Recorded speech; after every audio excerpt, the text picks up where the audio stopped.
আজিৰ ক্লাছটোত আমি সায়েন্সৰ বায়োলজিৰ কিছুমান এমসিকিউ ডিসকাস কৰিম আগতো মই এনেকুৱা ক্লাছ এটা দিছিলো তো যদি কোনোবা হেতু ক্লাছ চোৱা নাই আপোনালোকে চাই ল'ব পাৰে আৰু আজিৰ ক্লাছটো হ'ব 2 নম্বৰ ক্লাছ তো বলক ক্লাছটো আৰম্ভ কৰো Who proposed the five kingdom classification of organisms জীৱৰ পাঁচ ৰাজ্যৰ শ্ৰেণীবিভাজন কোনে প্ৰস্তাৱ কৰিছিল Charles Darwin Carolus Linnaeus R H. Whittaker Ernst Haeckel তো ইয়াৰ এনসাৰটো হৈছে অপচন সি আৰ.এইচ. হুইটেকাৰ এই পৃথিৱীত যিমানবোৰ অৰ্গেনিজম আছে মানে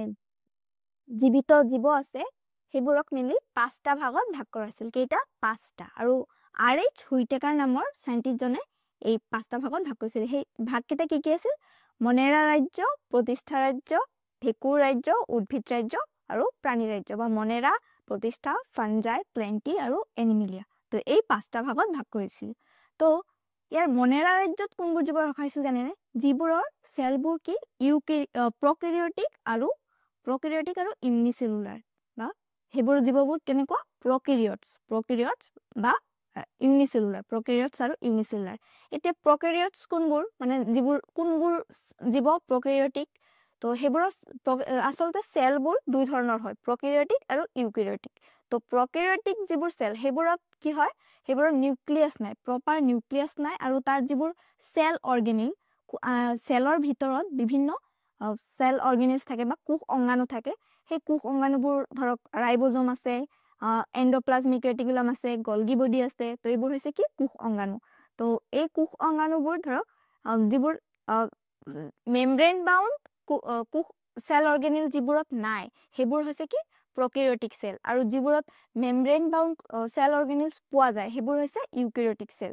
তো সেই ইউক্যাৰিওটিক সেলবোৰত কি নিউক্লিয়াছ পোৱা যায় আৰু মেমব্ৰেন মানে আৱৰণেৰে আবৃত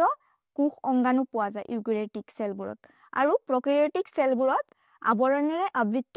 কোষ অঙ্গাণু পোৱা নাযায় বা তাত নিউক্লিয়াছও পোৱা নাযায় তো তেনেকুৱা ধৰণৰ সেলবোৰ হৈছে কি সেলবোৰ যত পোৱা যায় সেইবোৰ জীৱক কোনটো ৰাজ্যত ৰখা হৈছে মনেৰা ৰাজ্যত তো যিবোৰ মনেৰা ৰাজ্যত যিবোৰ জীৱ আছে সেইবোৰ হৈছে ইউনিসেলুলাৰ আৰু প্ৰক্যাৰিওটিক বা প্ৰক্যাৰিওটস তো এটো মনত ৰাখিব আৰু এই যিটা প্ৰতিষ্ঠা ৰাজ্যত কেনেকুৱা হ'ব প্ৰতিষ্ঠা ৰাজ্যত হ'ব ইউনিসেলুলাৰ আৰু ইউক্যাৰিওটিক্স তো এটো মনত ৰাখিব তাৰ পিছত যেটো ফাঞ্জাই যিবোৰ আছে ফাঞ্জাই প্লেন্টি আৰু এনিমিলিয়া এইবোৰত মাল্টিসেলুলাৰ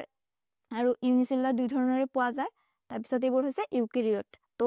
ইউক্যাৰিওটস জীৱ কোনবোৰ এই প্ৰতিষ্ঠাৰ পৰা এনিমিলিয়া গুটেইখিনি হ'ব ইউক্যাৰিওটস আৰু প্ৰক্যাৰিওটস জীৱ কোনবোৰ অকল যিবোৰ মনেৰাত পোৱা যায় হেবোৰ হৈছে প্ৰক্যাৰিওটস তো মনেৰা ৰাজ্যৰ জীৱবোৰৰ মেইন উদাহৰণ কি হ'ব জানেনে বেক্টেৰিয়াবোৰ হৈছে মনেৰা ৰাজ্যৰ অন্তৰ্গত জীৱ তো এটো মনত ৰাখিব তাৰ পিছত আছে which of the following is unicellular and prokaryotic নিম্নলিখিত কোনটো একোষী আৰু প্ৰকোষ কেন্দ্ৰীয় ফাঞ্জাই এলগি বেক্টেৰিয়া এমিবা তো মই এটো অলপ আগতে কৈ আহিলো এটোৰ আনসাৰ কি হ'ব অপচন সি বেক্টেৰিয়া তো ফাঞ্জাইবোৰ হ'ব যেটো ফাংগাছ যেটো কিংডম আছে ভেকুৰ ৰাজ্য ফাঞ্জাই তাৰ পিছত আছে এলগি তো এলগিবোৰ হ'ব উদ্ভিদ ৰাজ্যৰ এমিবা হ'ব প্ৰতিষ্ঠা ৰাজ্যৰ গতিকে বেক্টেৰিয়া হ'ব কি যেটো মনেৰা ৰাজ্যৰ অৰ্গানিজম তো এটো মনত ৰাখিব তো ইয়াত অলপ মনেৰা ৰাজ্যৰ বিষয়ে চাই লওক Bacteria are the sole members of the kingdom Monera. তো মনেৰা ৰাজ্যৰ প্ৰধান যিবোৰ অৰ্গানিজম হেবোৰ কি হেবোৰ হৈছে কি ব্যাকটেৰিয়া তো এটো মনত ৰাখিব তাৰ পিছত they are the most abundant microorganism তো এই পৃথিৱীত আটাইতকৈ প্ৰচুৰ পৰিমাণে পোৱা যিবোৰ মাইক্ৰোঅৰ্গানিজম হেবোৰ কি ব্যাকটেৰিয়া এটো মনত ৰাখিব পৃথিৱীত আটাইতকৈ প্ৰচুৰ পৰিমাণে পোৱা অণুজীৱ হেবোৰ কি ব্যাকটেৰিয়া তাৰ পিছত এই মনেৰা ৰাজ্যৰ অন্তৰ্গত যিবোৰ জীৱ হেবোৰ কি প্ৰক্যাৰিওটিক মানে প্ৰকোষ কেন্দ্ৰীয় তো তাৰ সেলবোৰ কি প্ৰকোষ কেন্দ্ৰীয় মই কলোৱে যে প্ৰকোষ কেন্দ্ৰীয় কোনবোৰ যাৰ প্ৰপাৰ নিউক্লিয়াছ নাথাকে তাৰ পিছত যাৰ মেমব্ৰেন বাউন্ড সেল অৰ্গেনিল নাথাকে হেবোৰ কি হ'ব প্ৰক্যাৰিওটিক সেল তাৰ পিছত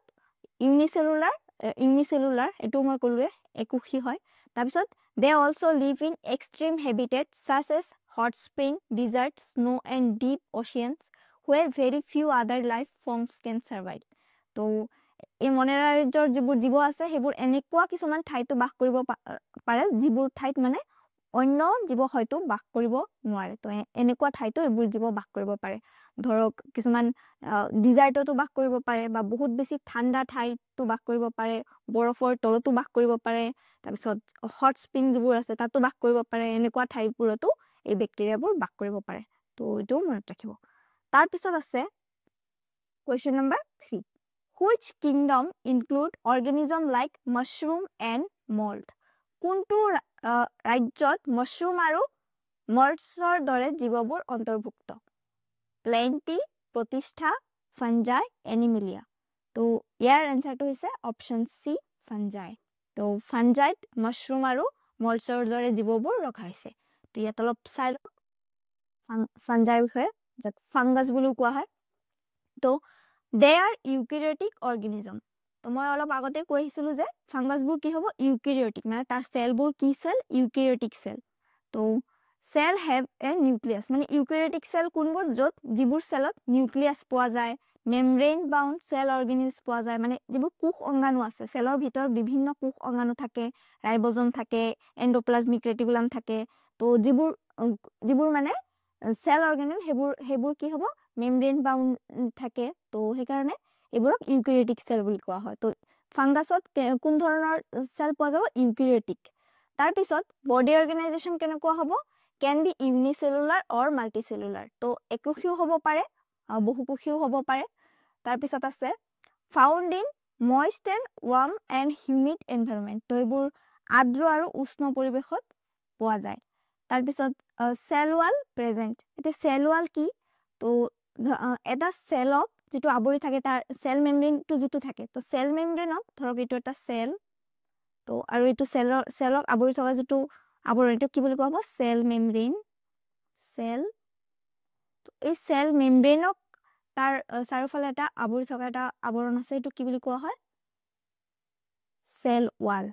তো সেল ওয়ালৰে সেল মেমব্ৰেনক আবৰি থাকে তো সেল ওয়াল ফাংগাছত পোৱা যাব তো ফাংগাছত কি সেল ওয়াল পোৱা যাব আৰু এই সেল ওয়ালটো কিহেৰে গঠিত কাইটিনেৰে তো ফাংগাছৰ যিবোৰ সেল ওয়াল সেই সেল ওয়ালবোৰ কিহেৰে গঠিত মনত ৰাখিব কাইটিনেৰে তাৰ পিছত নিউট্ৰিশন কেনে ধৰণৰ হ'ব পাৰে মানে পুষ্টি কেনেদৰে আহৰণ কৰিব পাৰে হেট্ৰট্ৰপিক মানে নিজে নিজৰ খাদ্য যিবোৰ প্ৰস্তুত কৰিব নোৱাৰে মানে বেলেগৰ ওপৰত ডিপেন্ডেন্ট হ'ব লাগে হেবোৰ কি বুলি কোৱা হ'ব হেট্ৰট্ৰপিক তো হেট্ৰট্ৰপিকৰো কেইবাটাও ধৰণ আছে সেপ্ৰোফাইটিক প্যাৰাসাইটিক অৰ মিউচুয়ালিস্টিক তো এই তিনি ধৰণে ফাংগাছবোৰে খাদ্য গ্ৰহণ কৰিব পাৰে তাৰ পিছত আছে question number 4 amoeba belongs to which kingdom amoeba কোন ৰাজ্যৰ অন্তৰ্গত মনেৰা প্ৰতিষ্ঠা প্লেন্টি এনিমেলিয়া তো ইয়াৰ আনসাৰটো হৈছে অপচন বি প্ৰতিষ্ঠা তো ইয়াত প্ৰতিষ্ঠা কেনেকৈ চাই লওক প্ৰতিষ্ঠা ৰাজ্যৰ জীৱবোৰ মই অলপ আগতে কৈছিলো যে কি আছিল ইউনিসেলুলাৰ আৰু ইউকেৰিয়োটিক তো কিংডম প্ৰতিষ্ঠা ইনক্লুড ইউনিসেলুলাৰ ইউকেৰিয়োটিক অৰ্গানিজম মানে এককোষী আৰু ইউকেৰিয়োটিক জীৱ যিবোৰ আছে হেবোৰ হৈছে প্ৰতিষ্ঠা ৰাজ্যৰ অন্তৰ্গত তাৰ পিছত ফাউন্ড ইন একুৱাটিক এনভায়ৰনমেন্ট আৰু এইবোৰ কোনবোৰ ঠাইত পোৱা যায় মানে একুৱাটিক মানে জলজ পৰিবেশত পোৱা যায় তাৰ পিছত সেল স্ট্ৰাকচাৰ কেনেকুৱা হ'ব ইউকেৰিয়োটিক মানে নিউক্লিয়াস প্ৰেজেন্ট তাৰ পিছত সাম হ্যাভ সেল ওয়াল তো কিছুমানৰ সেল ওয়াল প্ৰেজেন্ট থাকিবও পাৰে কিছুমানৰ সেল ওয়াল নাথাকিবও পাৰে তেনেকুৱা ধৰণৰ তো আৰু প্ৰতিষ্ঠা ৰাজ্যৰ কিছুমান এক্সাম্পল কি হ'ব এতিয়া ইয়াত মই এক্সাম্পলবোৰ নিজে কৈ দিও এমিবা আছে তাৰ পিছত আছে ইউগ্লেনা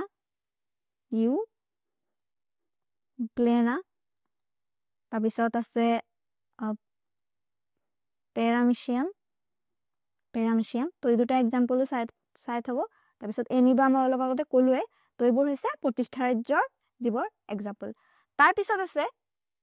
question number 5 kingdom প্ৰতিষ্ঠা include organism that are usually প্ৰতিষ্ঠা ৰাজ্যত সাধাৰণতে কোনবোৰ জীৱ অন্তৰ্ভুক্ত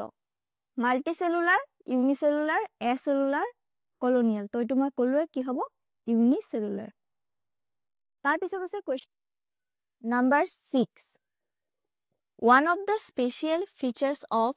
Euglena is ইউগ্লেনাৰ এটা বিশেষ বৈশিষ্ট্য হৈছে it has no nucleus, it cannot move, it is both autotrophic and heterotrophic, it is a virus. তো ইয়াৰ এনসাৰটো হৈছে option C, it is both autotrophic and heterotrophic. মানে ইউগ্লেনাই নিজৰ খাদ্য নিজে প্ৰস্তুত কৰিও ল'ব পাৰে, যাক অটোট্ৰপিক বুলি কোৱা হয়, আকৌ কেতিয়াবা বেলেগৰ ওপৰত ডিপেন্ডেন্টও হয়, সেইকাৰণে তাক হেটেৰট্ৰপিক বুলিও কোৱা হয়। তো এই দুই ধৰণৰ পুষ্টি গ্ৰহণ কৰা ধৰণেই ইউগ্লেনাক পোৱা যায়, আৰু সেইকাৰণে ইউগ্লেনা অটোট্ৰপিক আৰু হেটেৰট্ৰপিক এই দুটা আছে, আৰু সেইটো এটা তাৰ বিশেষ বৈশিষ্ট্য, এইটো মনত ৰাখিব। তো আজিৰ ক্লাছটো ইমানেই আছিলে, আশা কৰিম আপোনালোকে ক্লাছটো বুজি পাইছে ভালদৰে। তো আকৌ লগ পাম নতুন এটা ক্লাছত। ধন্যবাদ।